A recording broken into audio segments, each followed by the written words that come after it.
we are in no pressure, like take a week, take a month, take a year. You know, we are not closing the deal today in your home, sign this dotted line for a big investment. This is something you need to think about, you need to process.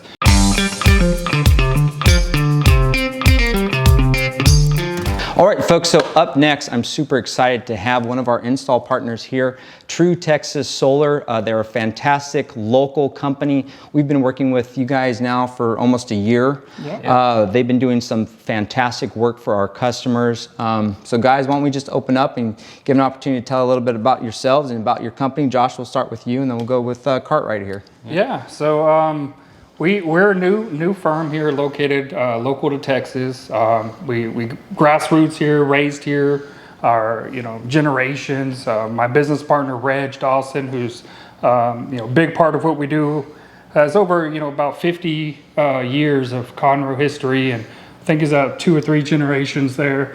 So he's a big part of what we are and how we became True Texas Solar. So we have I think right now we're about 25 of us that kind of build our back-end operations and really help us deliver what we call white glove concierge service. Right. And that's able to really let us provide against all the market scams that are happening and against all the just bad craftsmanship that's out there. And so it's cool for us to kind of be a local guy doing that, rooting for quality work and y'all have somewhat of an automation background too, so it's not just the construction background, but there's automation, there's programming, which we'll touch on a little bit. Cartwright, why don't you tell us about yourself? How long you been with the company? What's your background? So I've been with the company a little over a year now. I've known this guy since 2nd grade, so we've known each other a long time. Playing around, rolling around the sandbox a little bit together. Yep, huh? Yep. My background, I actually came from kind of the opposite end of the spectrum. I did oil and gas, directional drilling for 10 years.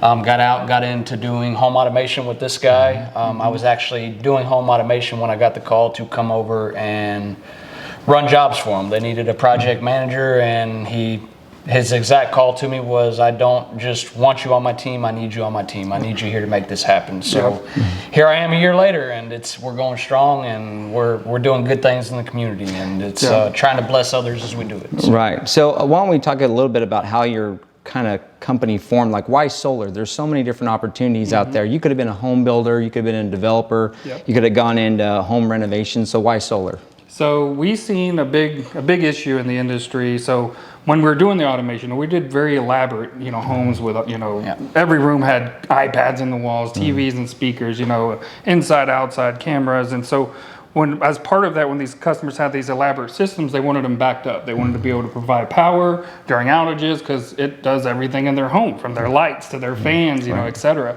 So we would contract out the solar and energy, the battery portion, and we kept doing this, and we'd hire this company and that company, big national brands, small little guys, and we just couldn't find somebody again to deliver that white glove concierge service. Really thinking about the customer's needs and wants, not just the dollar bill, right?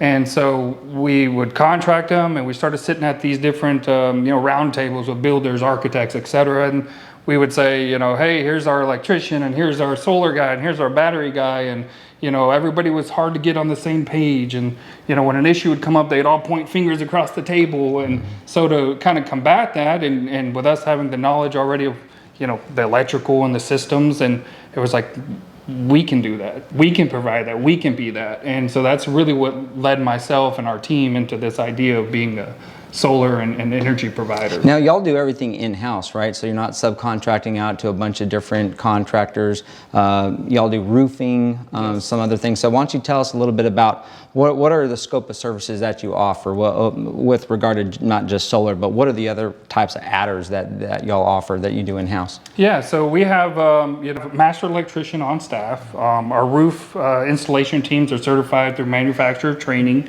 which is necessary in order to get the 25-year leak proofs on some of these warranties provided with the attachment companies. So we have that aspect, and then we also have a lot of the guys we brought in to be our roof installation team for the solar product naturally came from roofing. And so we're able to also in-house do the roof, which is very competitive in pricing, where if you go to most roofing companies locally, they're going to third-party contract out the installation portion and get their cut. So we're able to, provide the same service, quality, same warranties, and at the same time get you a new roof. We also do tree trimmings. We do have some contractors who work for if you need new windows or you want insulation or some of the more construction-based stuff. But in-house, we do that. We do shade reporting. We do, a whole analyst of your energy overall. If you need to go switch to LED lights, or can we put some smart thermostats in to help offset some of your usage? So we have, coming from that automation, we have other things that we can provide and knowledge we can provide to our clients to be able to really get them an efficient home. Now, there's different parts to the kind of end-to-end solar process. We kind of start with the sales side, and then we actually get into the install side. So Cartwright, I'll let you talk about that after Josh kind of touches on what is unique about how TTS functions, True Texas Solar, with regard to approaching the customer from a sales perspective. You know that there's a lot of scams out there. There's a lot of solar reps out there that are just looking to turn a quick buck. They're not educated on the product. They're not really clear and transparent with the customer about what some of the constraints are, what solar is going to do for you, what it ain't going to do for you. So can you talk about kind of what is TTS's approach to the sales end, and then we'll flip over to Cartwright for the process. Awesome, yeah. So we do a lot of straightforward, like we're transparent, and we will tell you if the system is not logical for you to move forward. Like right off the bat, we're that honest, and we are in no pressure. Like take a week, take a month, take a year. We are not closing the deal today in your home. Sign this dotted line for a big investment. This is something you need to think about. You need to process, and we also like to arm our clients with the hard questions to ask. Go get another quote, please. Let me give you the ammunition of a checklist to go over with another company so you can see the contrast. A lot of our clients come to us with, this person is 30,000 cheaper, whatever situation may be, and they're getting a single battery that's supposed to run their whole home, and they were not educated properly. They didn't have a salesman that was educated possibly properly, or maybe he was trying to make a buck. We don't know the scenario, but we constantly kind of see these trends in our market of undereducated clients. That's our job as professionals to educate, and these sales trends you see elsewhere. It's not about education. It's about getting that signed today. And that definitely catches up, because you're seeing solar companies go out of business left and right. Yep. And the question then becomes, well, what's driving them out of business? Well, what's driving them out of business is they are ramping up for quick sales. They want to hit those big high install targets, so they're out there wheeling and dealing, door knocking, doing whatever they can, and then they're taking on debt and they can't service that debt. We have some interest rates that rise, and all of a sudden now they're just bloated and they're overwhelmed. Or you have big national companies that come in, see Texas as a great market, and they're just flooding Texas with their door knockers, and they're not even from here. So if they go away, they could just leave the state and there goes your warranty, right? They could sell you on a warranty, and then they're just leaving the state. They're going to be around, and they're not going to pick up the phone when you call them.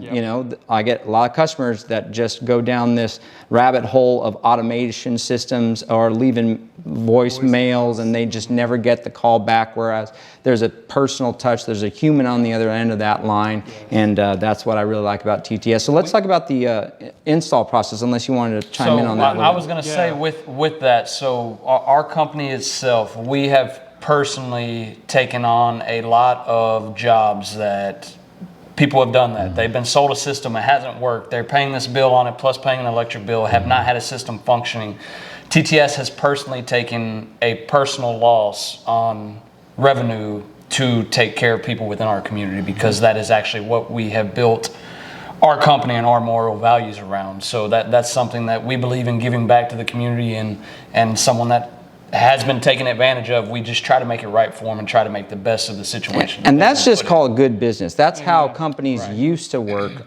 Good business. Just be honest, be transparent, do good quality work, and then be there on the other line when a customer needs help, and you'll be in business all day. If you're not, doing quality work, you're taking the cheap route, and then you go out of business because you're not able to service that customer, then that just leaves folks like you and folks like our team to go in and clean clean up the mess. And sometimes it's a blessing. We're able to fix the problem, and other times the problem's just too far gone where it's going to cost more to fix it, and it just doesn't make financial sense for the customer. One of the things I did hear you say is that y'all offer discounts. I know that there is a veterans and first responder discount that y'all offer, and that's not something minimal. It's not like a $200 gift card to Freddy's or something like that. Tell us a little bit about how you came up with that discount, why you feel it's so important to offer those folks that discount. Yeah, I mean, we have veterans in the family. We have first responders in the family.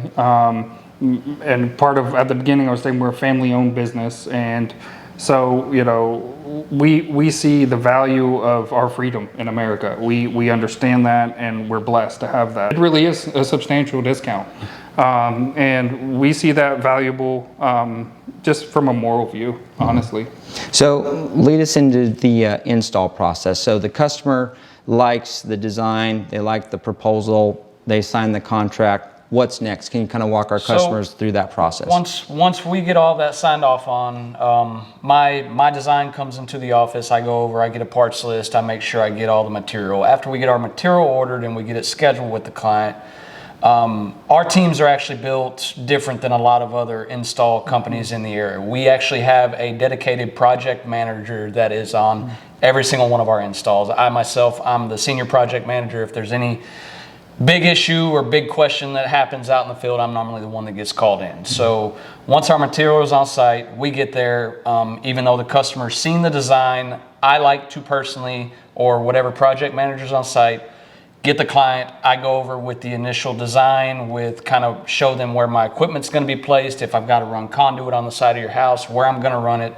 I make the customer fully aware of anything I do before I put anything on their house, just because that is our ultimate goal. Is this is your house is a big investment, the solar is a big investment. I want you to be happy with your product and happy with the finishing when we're done. I want you to look at it and go, okay, wow, I'm happy I made this decision, this looks good. Thank you guys, I really appreciate everything you did. So it starts with the site survey. You folks will go out there, you'll take pictures.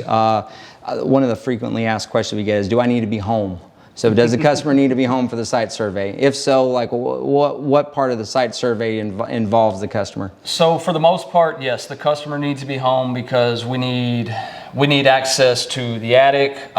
If they've got breaker panels inside the garage, we need access to all that because we get pictures of all of the electrical. We like to see kind of what loads you have in your house. If you've got an electric hot water heater, what it's drawing. If you've got your air conditioning units, what are they drawing? Pulls, how much is that drawing? So we like to kind of have all of the pieces of the puzzle. That way, when we come to a site survey, we deliver on what we promised you, and we just want to make sure that we're not falling short of that in the end. So then the site survey, that goes back into the engineering room. You'll design the system. That's when you do the permitting. You go through, it's that white glove concierge service. So the goal is that the customer's not having to call the city and file a permit, having to work with the HOA. Everything is turnkey. The customer may need to sign something, which you can't do on behalf of the customer. And then once it gets all through permitting and design, then we schedule the job. You kind of walked us through materials, the install process. Another question I always get is, well, how long is it going to take? And I know what your answer is going to be, but let's say I just asked you that question. How long is it going to take? So that actually varies. It does vary. I knew you were going to say that, man. I want it done in one day, man. I want it done today. It does. Our main thing is communication, right? Yeah. I mean, there's going to be hiccups along the way, and that's the one thing we found in our white glove service is people like communication. Be honest with somebody. Don't beat around the bush. Have that conversations, even if it's tough. Give them all of these same answers that you're getting and just keep them in the loop. And most of the time they're content with that. They're happy because they're being in the loop. You're not leaving them just like a lot of companies we hear, hey, I signed this paperwork 3-4 months ago and I can't get a hold of anybody at the office. What's going on? I've already signed this deal and I can't get a hold of anybody. It's frustrating when you do something like that. It's we're seeing, We give the cost, 6 to 8 weeks, but in reality, we're buttoning them up in about a little over a month, Yeah. and that's a great install time compared to a lot of the other providers in the area. Yeah, so then y'all come in, you do the install. One of the things that I really value about your company is y'all clean up after yourselves. I can't tell you, for those of you out there that may know someone that has had an install, crews are messy. But these boys here, they'll clean up after themselves. You don't need to worry about it. They'll leave it looking as is or better than when they showed up. And then explain a little bit about the process. So we get that PTO, that permission to operate. Y'all follow the interconnection agreement. And then let's talk about troubleshooting warranty work. What is the process if I'm a customer and I'm experiencing some kind of issue, whatever it is? Maybe you could talk about what's the most common types of issues that y'all see out there, and then what's the process for getting y'all out there to troubleshoot that? Yeah, so we have, step back to we're getting at the installation process, we got the engineering, we're getting ready to schedule, start the install. One thing we do, what a lot of companies don't, to make sure that PTO process is smooth, is we're already applying for it. We're already applying when we're getting HOA and engineering. As soon as we get that engineering set, we're sending that off to get PTO. So that way, and even some jurisdictions and utility companies require it 4 to 6 weeks before installation. So a lot of companies drop the ball there, and that's when you get those customers that have 3 months, 6 months, 9 months that they're waiting to get PTO. So they're installed, they got the solar panels on the roof, but they're not able to benefit from net metering or anything. And in many cases, you can't even turn the system on because the utility won't allow it until they have that interconnection. So now they spent a good part of their money on this system that's doing nothing for them because the company dropped the ball. But y'all get that process started early so that there's less weeks that happens. The utility comes in, does their inspection, signs off on it, and you're good to go. Yeah. Yep, that's our goal. That's exactly what we do with that process. And then once the installation's complete, what's great about us is when you call our company, you get a person answering. You don't get a press 1 for this, press 2 for that. And you may have to get an email or voicemail to we'll transfer you to the correct department, but 90% of the time our operation manager is picking up the phone and scheduling that service call. Another great thing about going with All Solar Texas and True Texas Solar is that we're able to give you a 25-year labor warranty, and that's in addition to the manufacturer. That's very unique to us, and that's a real benefit for a lot of these other solar companies. They'll tell you, you have a 25-year warranty, and then you go to cash in on that, you need a panel in year 10. Well, there's a $75 trip charge, $150 an hour to replace it, and that's 2 trips usually because they have to come diagnose it, then come back and do the labor. So you're paying out of pocket for these so-called warranties when ours is lined out in print that we will guarantee that 25-year craftsmanship and labor warranty. And really what I've seen with y'all is you build it right the first time, right? So if you build it right the first time, then you're not having to roll trucks every month to fix something. And I've seen that with so many companies where they'll come in, they'll do a quick job, they'll do a cheap job, they just slap stuff together. And then if you're successful in getting someone on the other line to come and troubleshoot a warranty, you're just doing that year after year because it's something and then it's something else. They come out, they just didn't do quality work the first time. So what I like about that warranty is the reason why it's there is it's a guarantee to the customer so that they know they have confidence. But you also have a 25-year warranty because y'all are going to build it right the first time, right? So you could stand by that warranty because your quality work's going to be done right the first time.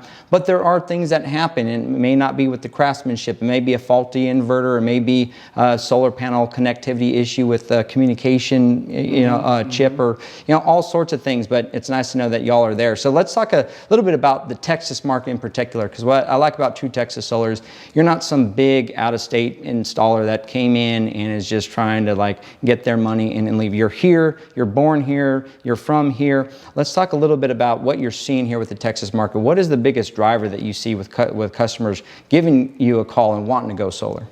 Right now, it's our electric rates. I mean, they're skyrocketing.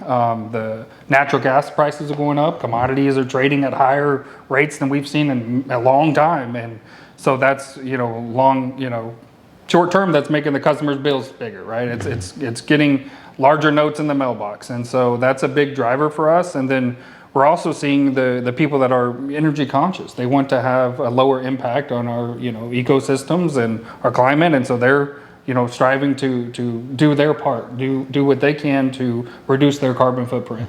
And that's a big driving component. And we also have seen, some of the larger new construction, neighborhoods and schools and things of that nature that are wanting to become, where they're not relying on a grid that is not resilient. It's causing a lot of failures, blackouts, brownouts. It's more the energy independence crowd. We got a lot of calls, and you could call them the prepper crowd. If that's so, I'm guilty. Sign me up. I'm a prepper, right? I mean, it's hope for the best, but expect the worst, right? And be ready for the worst. So we see a lot of the just the preparedness crowd calling us and saying, hey, we survived snowpocalypse back in 2021 barely, but we lost a lot of beef because our freezers went out, or we couldn't get water because we're out in the country and we have a water pump that's electric, and so that outage just meant that we didn't have water. And then you get these other folks that they know that the grid is going to fail. It's going to fail more often than not.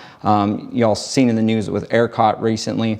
The head of ERCOT just resigned. They issued a statement basically saying that they're not going to have enough supply to meet demand this year, which means one thing: guaranteed rolling blackouts and brownouts is going to happen.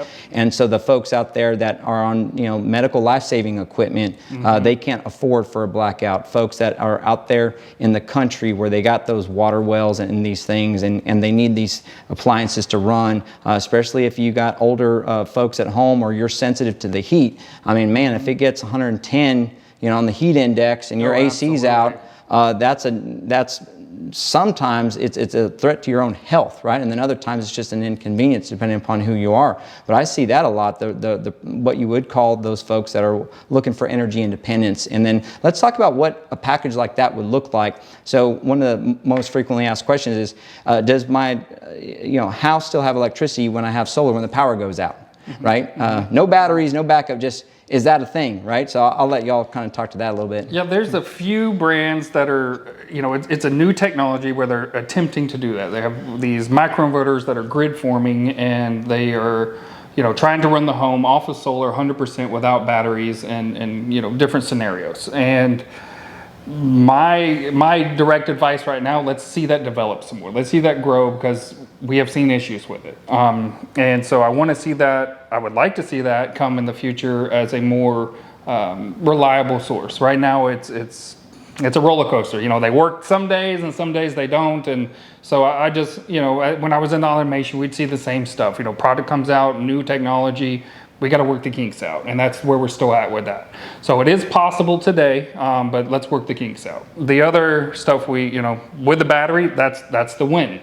And there's still a lot, with the batteries for sizings, that can happen. Is it just a crucial load, emergency backup kind of style? Do we want the whole house backed up, but just maybe a few hours, or do we want to have fully off grid when the house can continually run off of battery and solar, regenerating the batteries, and that becomes a perpetual cycle?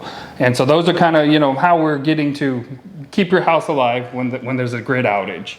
And sorry to circle back, but one thing I did want to touch on those batteries and with the HomeGrid that everybody's getting to get introduced to right now, they have a 10-year warranty on the battery when we were talking about the warranties. And what's really cool about their design is they have prismatic cells in them.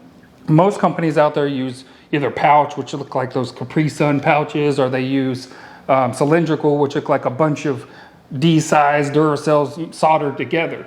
And whenever a battery is to have a failure or a warranty issue down the road, if you have, brand X, you throw that whole battery out. The whole battery, It's yeah. gone. It's not just the single module. Correct. Yeah, so now you're looking at a whole loss of your entire investment, and then a whole new investment of that sum total for the replacement. Correct. So the ones inside of a HomeGrid module, they're prismatic, and the way I always kind of explain it, it's like an old floppy disk, kind of hard drive. You just slide them into slots. So if you have a cell that fails inside of there, you can take one of those out of the module, put another one in. Now that whole module is still good. All those other cells in that array are still good.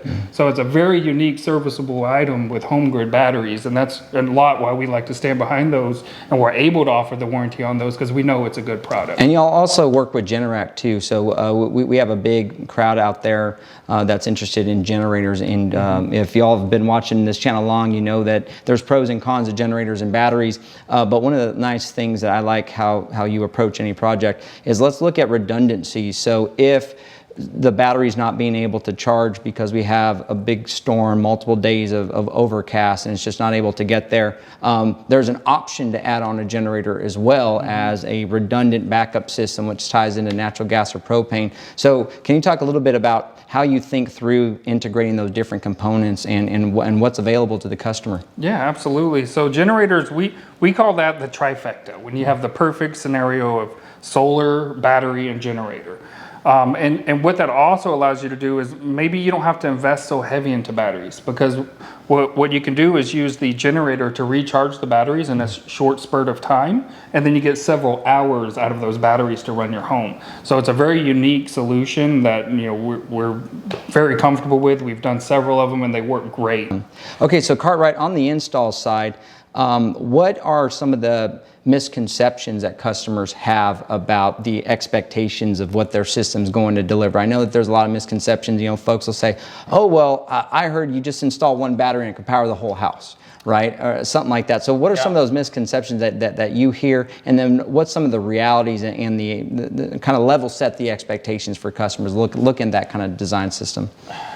Wow. So like you said, on the batteries, some of them is, oh, I can get 1 or 2 batteries and that's going to power my house.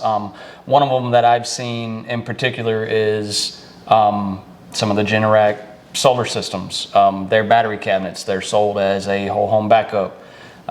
In all reality, it's not. I'm seeing customers that they experience a grid outage. Of course, the system does what it's supposed to. It kicks on. They're sitting in their house. An hour, maybe 2 hours later, their whole house goes down. And they come out and they're going, hey, what happened here? What's going on? And it's because their battery depleted in that short a time when they were sold this with the thought process of, well, I'm going to be secure during a power outage. I'm going to be able to run my house. My family's going to be comfortable. And that is a big misconception, is people selling you the batteries just to make that extra buck and not actually sizing them right. Yep. You need to make sure that your sizing is done right and that you have the adequate amount of battery power to power what your expectations are, what your needs are. Like he said, whether that's just a critical load panel. Hey, I only want to run some crucial lights in my house. My fridge, my deep freeze that carries all of my meat in it, which is a lot of, if you're looking at budget-wise, is some of what people do. Okay, hey, I'm okay with that. I'm fine with just running this. So that's one of them. The one of, hey, during a grid outage, I don't have batteries. During a grid outage, that means I've got solar, so I'm good, right? You put solar on my house, I'm going to have power. Yeah. That's a big misconception, and unfortunately, there's a lot of people out there that sell it that way. There's a lot of people that I have been behind personally on multiple service calls, and they're like, well, this is what I was told. And unfortunately, I'm the guy that I have to tell them, well, I'm sorry to be the bearer of bad news here, but that was false information you were given. That's right. That's not correct. I'm here. I'm going to shoot it straight with you. I'm going to tell you what your system's capable of, but you were sold this and it's not going to do that. Yeah. And I think that's part of that initial conversation with the customer is, what do you want to achieve? And that's kind of how I approach it with my customer. When you're looking at backup power, what do you want to achieve? Do you want to achieve being able to run your whole home, or do you want to be able to just run certain critical loads, right? Kind of get that information up front and then explain what's the differences in size and in capabilities and capacities. All right, well, thanks so much. As we kind of wrap it up here, what are some of the questions that customers need to be asking their solar sales rep or the installer that's approaching them? What types of questions should customers be asking? What are the right questions that they should be asking to make sure that they get the right product at the right price and that they protect themselves? Yeah, there's a few I always like to include, and these are kind of things I like to, arm with knowledge, right? So whenever they do go to another situation or they're talking at a family gathering, they gotta have these few bullet points to cover. And one of them, with us, being true installers. So what we provide to All Solar Texas and our clients is, we do it all. We have the master electrician in-house, and as Josh was talking about earlier, we have the large installation crew and all this, and an easy way to kind of see who's really providing that and who is not is ask for that electrical contractor license number. You can go to their website, the TDLR, the Texas Department of License Regulation, do a quick search on there. Put that number in. It should pull up the company, not an individual. It should be the company. And because if it's an individual, 9 out of 10 times, that's a contractor. That's somebody that they're bringing in to do the installation. And that's a huge issue we see, because the contractors, they kind of do their job and they move on. They don't have to worry about the warranty. It's left in the solar provider. And so that's where a lot of customers get in that gray area of, I have an issue, I call the sales guy and he doesn't help me, says call the electrician. The electrician says that's not my problem, and you're there, you're stuck. So that's a good one to always ask. Another one we like to bring up is, will I ever have another electric bill? Because that is a big misconception, that I put solar on, I don't have to pay money for electric anymore. And so with us being honest and with our clients and having that integrity, we let them know the truth about that. The upfront truth is, you're going to have a base connection fee. Those vary, somewhere between 25 and 50 bucks, depending on your utility company. But that's no matter what. If you use zero, you're going to be paying at least that. So we'd like to let them, ask that question. And if the salesperson on the other end says, oh yeah, you'll never have another electric bill in your life, hang that phone up. That is a bad sales scenario. How about on the install side? If I'm a customer, what do I need to be asking those folks when they show up, or asking the sales rep before I sign that contract? What do I need to know about the install process? So a lot of it might be, say, you've got a workshop in your garage and placement of equipment. How much space is this? How much real estate is this going to take up when you sell me this equipment? What you're quoting me? Where can I expect this to go? Is it, hey, are you going to try to mount something on the front of my house? Is it going to be in my garage? Is it kind of my option? Batteries as well. If you're going with the battery route, get down to the point of, tell them what you want. Make your salesperson listen to you and give you what you want. Tell them your expectations of what you're getting. Don't just let them sell you something and say, hey, yeah, this is what I'm selling you. This is going to work. Tell them what you want. You got to be brutally honest with these people and demand answers. That's just, it's what we have to do. And unfortunately, there's some good solar companies out there, but there is a lot of snakes in the grass that they're out to get you, and they're just out to make a buck. But True Texas Solar and All Solar Texas, we are not that. We are education first. We want to take care of our customers. We're God-fearing folks, so we know that we have accountability to a much higher power than ourselves. And so how we treat customers, how we conduct ourselves with integrity is really part of our broader faith that we share as well. So I want to thank you all so much for stopping by. Folks, if you're interested in solar, if you're in the market for solar, please reach out to myself. All Solar Texas will also provide some of the contact information for True Texas Solar, a real true Texas-based solar company. If you're already a customer of solar and you are having a lot of issues and just some problems, and y'all are in the greater Houston area, Dallas area, or Brazos Valley area, and you need some help troubleshooting, please reach out to me, give me a call, give these fine folks a call. Like they said, they oftentimes have to come in and clean up after other contractors, but we do it for the right reasons. We want to take care of the customer. So thank you all very much. Thank you. Appreciate your time. Thank you for having us, and good man. Good man. Yeah.